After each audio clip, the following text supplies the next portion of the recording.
بڑا زبردست تمبا جوڑا بھانگ جلسے پہ جو مہمان آئے ہوئے ہیں ان میں سے 5 ملکوں کی نمائندگی الگ الگ. فرمائش شروع کریں تعارف جی بسم اللہ. یہ تو پہلے تو اکرم محمودی صاحب ہیں یوگنڈا سے آئے ہوئے ہیں. حافظ امجد صاحب محمد امجد صاحب جاپان سے ہیں. آغا یحییٰ خان صاحب ایک نے قرآن تھاما ہوا ایک حافظ قرآن ہے. جی آغا یحییٰ خان صاحب مبلغ ماسکو ہیں. ماشاءاللہ. مولوی برہان احمد صاحب ظفر مبلغ بمبئی جی اور ڈاکٹر لئیک احمد انصاری گیمبیا سے. بتائیے شروع کریں بسم اللہ. حضور جو درود میں ہم دعا کرتے ہیں کہ خدا تعالیٰ حضرت محمد صلی اللہ علیہ وسلم کے اوپر برکتیں اور نازل کرے جیسے حضرت ابراہیم علیہ السلام کے اوپر کیے ہیں، تو یہ ایک لمٹنگ نہیں کرتے ہم کہ صرف جتنی حضرت ابراہیم علیہ السلام کو ملی ہیں وہاں تک ہی اس درود سے پتہ لگتا ہے کہ وہاں تک مل آپ سکتی ہے؟ لمٹ کر بھی سوچتے دعا کرتے ہیں؟ نہیں کرتا تو نہیں، مگر اس کا مطلب یہ نہیں ہے کما کا مطلب ہاں جس طرح ان پر کی اس طرح رسول اللہ علیہ وسلم پر بھی کریں مگر برابری مراد نہیں ہوتی. میں پہلے بھی جواب دے چکا ہوں اس کا کہ قرآن کریم میں اللہ تعالیٰ دوسری جگہ اسی لفظ کے متعلق کہ کو استعمال کرتے ہوئے فرماتا ہے کہ کما ارسلنا الی فرعون رسولا، محمد رسول اللہ کو ہم نے اس طرح بھیجا جیسے فرعون کی طرف بھیجا تھا. تو عمومی مواصلت مراد ہوتی ہے، برابری مراد نہیں ہوتی. سمجھے؟ تو وہاں سے پھر ایک اور بھی آتا ہے کہ حضرت ابراہیم علیہ السلام کی جو نسل یا فالورز تھے ان میں سے تو کافی خدا تعالیٰ کے فضل سے بڑے نبی آئے، مگر حضرت رسول کریم صلی اللہ علیہ وسلم میں سے صرف ایک نبی. کس نے بتایا آپ کو؟ وہاں بھی لفظ کا استعمال ہوا ہے، علماء امتی کا انبیاء بنی اسرائیل.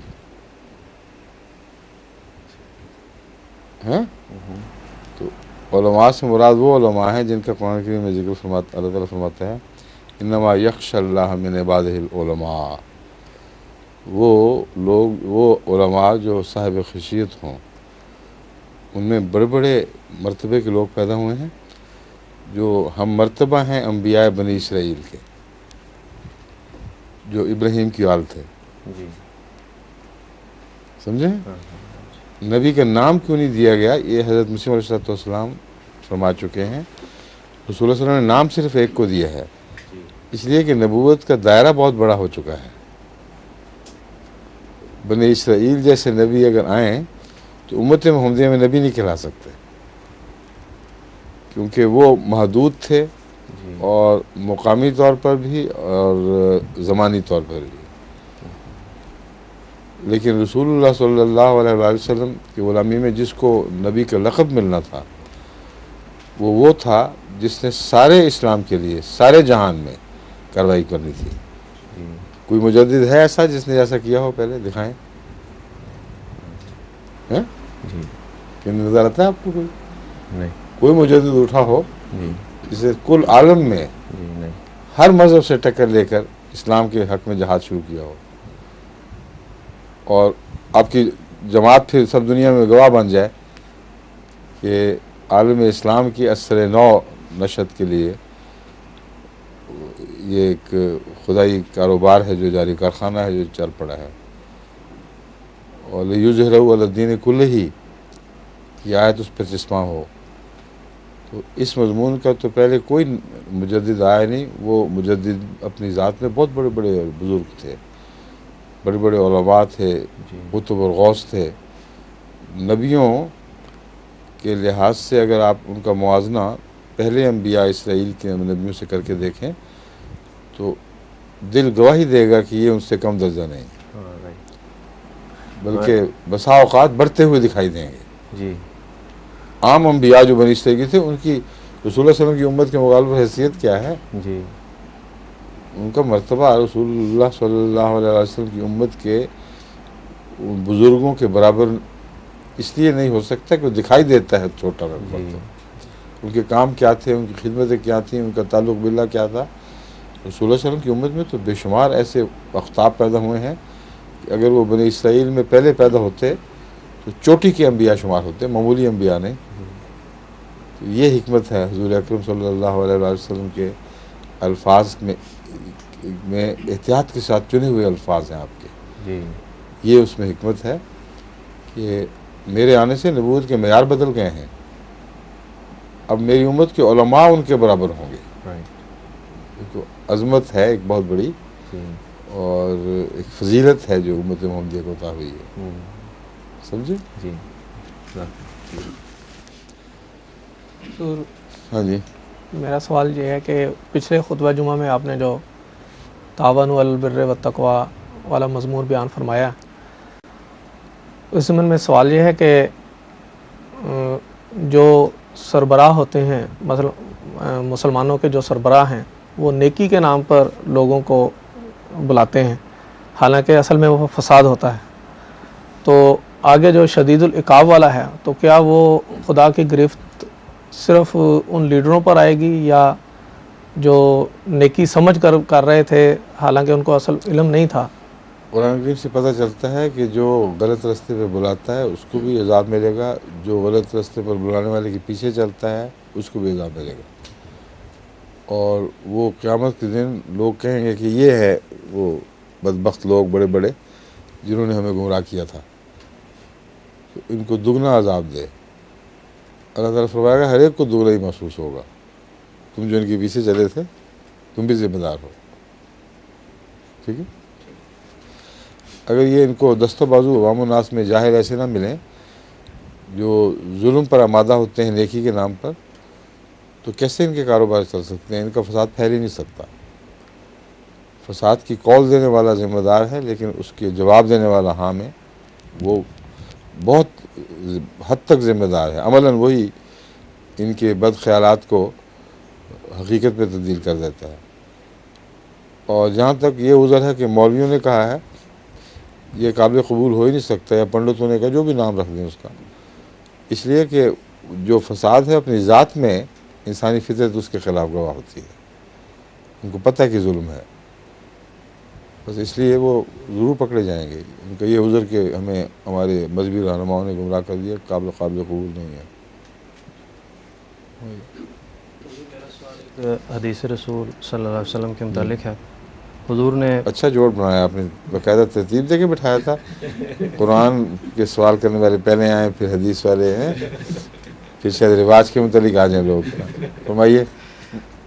رسول کریم صلی اللہ علیہ وسلم نے فرمایا کہ تم میں سے کوئی ایسی خواب اگر دیکھے جی جو اس کو اچھی لگے تو یہ اللہ کی طرف سے خوشخبری ہے، ٹھیک اس لیے وہ اس خواب کو دیکھنے پر اللہ کی حمد کرے اور لوگوں کو اپنا خواب بتائے۔ ٹھیک ہے، اور دوسری روایت یہ ہے کہ ایسی خواب صرف اپنے دوستوں کو بیان کرے، ٹھیک ہے، اور جب وہ کوئی برا خواب دیکھے تو شیطانی خواب ہوگا ٹھیک ہے، تو اس کے شر سے خدا کی پناہ مانگے، ٹھیک، اور اس کے سامنے اسے اور کسی کے سامنے اسے بیان نہ کرے، ٹھیک۔ اگر وہ ایسا کرے گا تو اس کے شر سے محفوظ رہے گا۔ یہ جو روایت کرنے والے کے الفاظ ہیں اس میں کچھ احتیاط کی کمی لگ رہی ہے مجھے، کیونکہ اگر اس بات کو اسی طرح مانا جائے جو حدیث کے الفاظ بتاتے ہیں تو یہ مطلب ہے کہ اللہ تعالیٰ کی طرف سے کبھی بھی انذار نہیں آتا، جب بھی انذار آتا ہے شیطان کی طرف سے آتا ہے، یہ درست نہیں ہے۔ قرآن کریم قطعی طور پر اس کے خلاف گواہی دے رہا ہے، انبیاء ہیں ہی نذیر اور بشیر، تو ان کی رویا میں بھی انذار ہوتے ہیں، رسول اللہ علیہ وسلم کی رویا میں بھی انذار آتے ہیں، اور ان کی خوشخبریوں میں بھی اللہ تعالیٰ کی طرف سے خبریں ملتی ہیں تو آگے خوشخبریاں بنتی ہیں۔ تو یہ کہہ دینا یہ الفاظ غیر محتاط ہیں۔ دراصل حضرت صلی اللہ علیہ وآلہ وسلم جو فرما رہے ہیں وہ یہ بات ہے کہ نفس میں سے بہت سے ایسے گھنونے اور ڈراؤنے خواب اٹھ کھڑے ہوتے ہیں، اور یہاں شیطان سے مراد نفس ہے، ان سے خام خواہ ڈر کر اپنی زندگی کو ہلاک کرنا ٹھیک نہیں۔ ہر وقت زندگی کو ہلاک کرنا ان معنوں میں نے دیکھا ہے بعض لوگ خوابوں سے ڈر کے پاگل ہو جاتے ہیں، اور مجھے چونکہ چٹھیاں لکھتے رہتے ہیں خوابوں کے متعلق تو اس لیے میں جانتا ہوں، میں لفظ زیادہ بظاہر سخت استعمال کیا لیکن سخت نہیں ہے، واقعتاً زندگیاں برباد ہو جاتی ہیں لوگوں کی۔ تو حضور صلی اللہ علیہ وسلم سہارا دیتے ہیں، فرماتے ہیں کہ تم خام خواہ اپنے ڈرانے خوابوں کو اتنی اہمیت دو کہ پاگل ہی ہو جاؤ، یہ درست نہیں ہے۔ نفس کا ایک شیطان لگا ہوا ہے ساتھ، وہی خوابیں بنا بنا کے دکھاتا رہتا ہے۔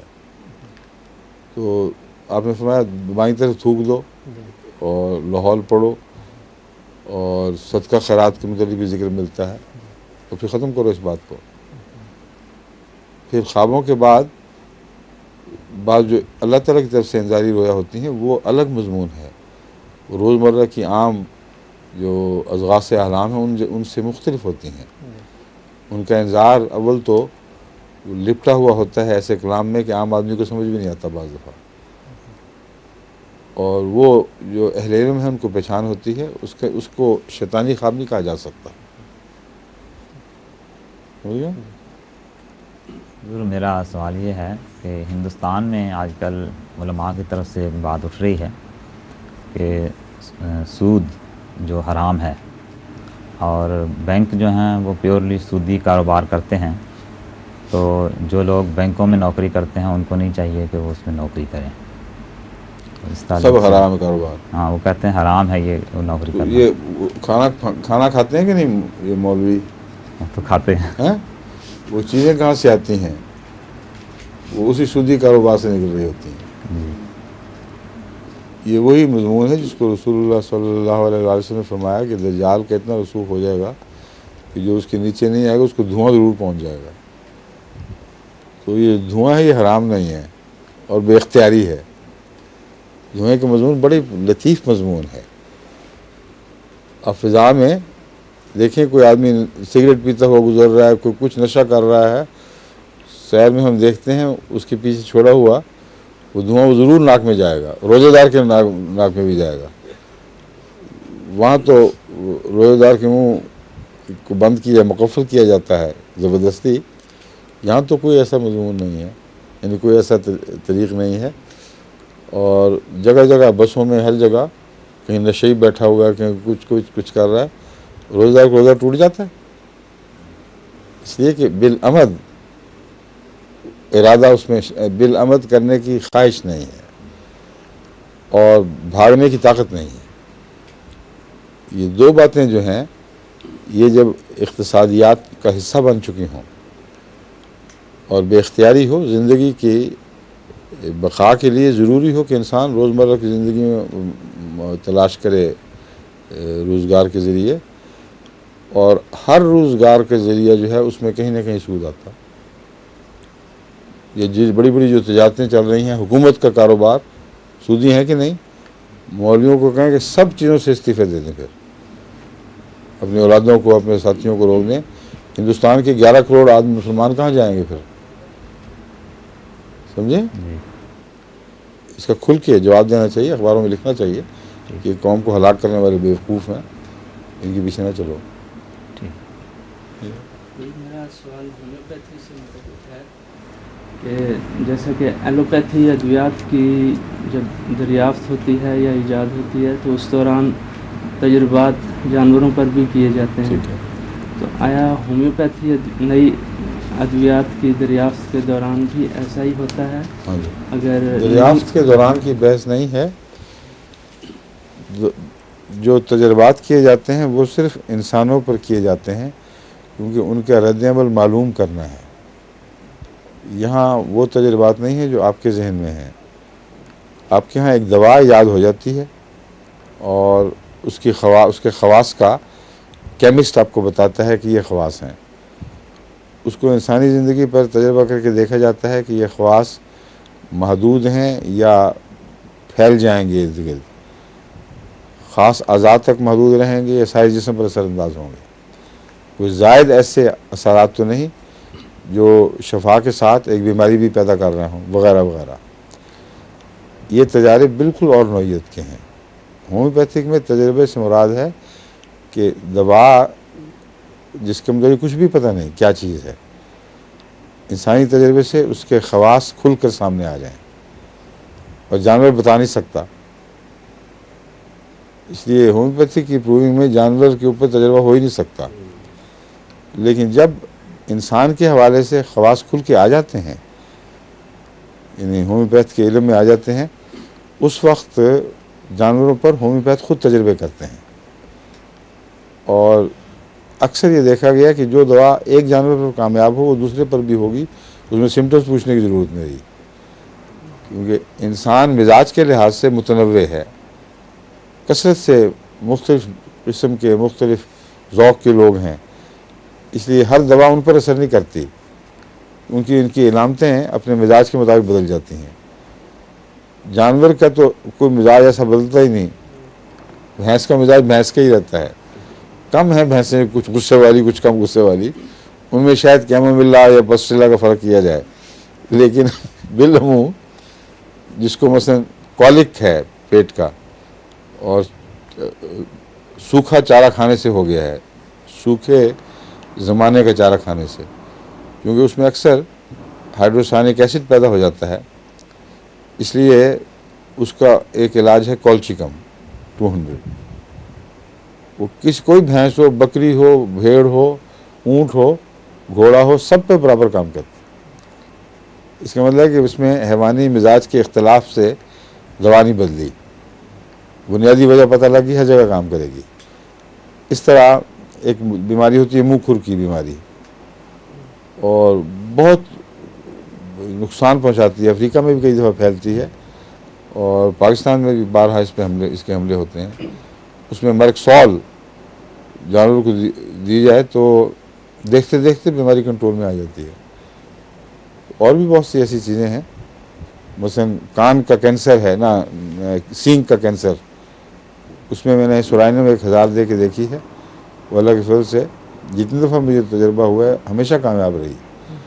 بلکہ ایک احمدی جو ڈنگر ڈاکٹر کہتے ہیں، کیا کہتے ہیں ان کو، وہ بیچارے بڑے گھبراتے ہیں اس لفظ سے، ڈنگر ڈاکٹر نہیں اردو میں کیا ہے، ویٹرنری سرجن تو ہے ہی، ماہر حیوانات، ماہر نہیں ڈاکٹر حیوانات ہو سکتے ہیں، وہاں جو بھی ہیں وہ ڈنگر ڈاکٹر سے مراد یہ نہیں کہ وہ ڈاکٹر ڈنگر ہیں، ان کو گھبرانے کی کوئی ضرورت نہیں، مراد یہ ہے کہ وہ ڈنگروں کے ڈاکٹر ہیں۔ وہ انہوں نے مجھ سے بنوا لی تھی، وہ جیب میں رکھتے تھے شیشی، وہ پھاڑے کی اور اس چیز کی اور کان کے سینگ کے کینسر کی۔ وہاں ایک دفعہ بہت زیادہ جانوروں میں سینگ کا کینسر دریافت ہوا تھا، اور اس کی ایک ڈوز اللہ کے فضل سے وہ ٹھیک کر دیتی تھی اس کو۔ تو جانوروں میں تو یہ بہت ہی مفید اور تیر بہدف ہے، ٹھیک ہے۔ سوال MTA کے بارے میں ہے کہ پاکستان میں اب اللہ تعالیٰ کے فضل سے MTA کے پروگرام بہت ہی واضح اور صاف دکھائی دے رہے ہیں، لیکن کبھی کبھار کراچی سے یا کسی اور جگہ سے معمولی خرابی کی اطلاع ملتی ہے، لیکن اکثر سنا گیا ہے کہ لاہور میں MTA کے پروگرام صاف دکھائی نہیں دیتے۔ تو سوال یہ کیا گیا ہے کہ کیا MTA اپنے پروگراموں میں سلیکٹیو ہے؟ ہاں، اصل بات یہ ہے کہ میرے خیال لاہور کی جماعت پہ الزام لگایا جا رہا ہے، پتہ نہیں سچا کہ جھوٹا ہے۔ MTA سلیکٹیو نہیں ہے، مگر جن کے خیر انٹینے لگے ہوئے ہیں وہ بعض اوقات سلیکٹیو ہو جاتے ہیں۔ اگر ان کے اندر یہ بھی شوق ہو کہ انڈیا کے گندے پروگرام بھی ضرور دیکھنے ہیں، اور انٹینا ایک ہی ہے، ڈش ایک ہی ہے، اور یہ بھی شوق ہو کہ MTA بھی دیکھ لیا کریں ساتھ، تو بیچارے ان دو کشتیوں میں پاؤں رکھ کے مصیبت میں مبتلا ہو جاتے ہیں۔ یہ جو ہمارا سیٹلائٹ اسٹیشن ہے وہ ایکوریٹ بالکل پریسیژن کو چاہتا ہے۔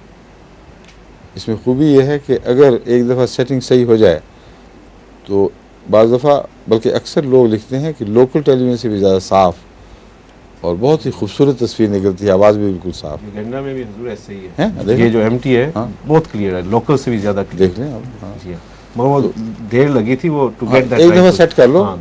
مگر اگر کسی نے روزانہ چھیڑنا ہے کہ اب انڈیا اب MTA، تو ایسا ہی ہے جیسے ایک برتن میں دو چیزیں کرنی ہوں، کبھی گند کیا پھر دھویا اچھی طرح مانجا پھر وہ دوسرا چیز اس کے لیے استعمال کیا۔ MTA کا تو صاف پاک الگ ہی رکھ لیں، شوق ہے اگر دوسرے پروگرام دیکھنے کا تو اللہ معافی دے آپ کو، اپنا الگ لگوا لیں ایک ڈش،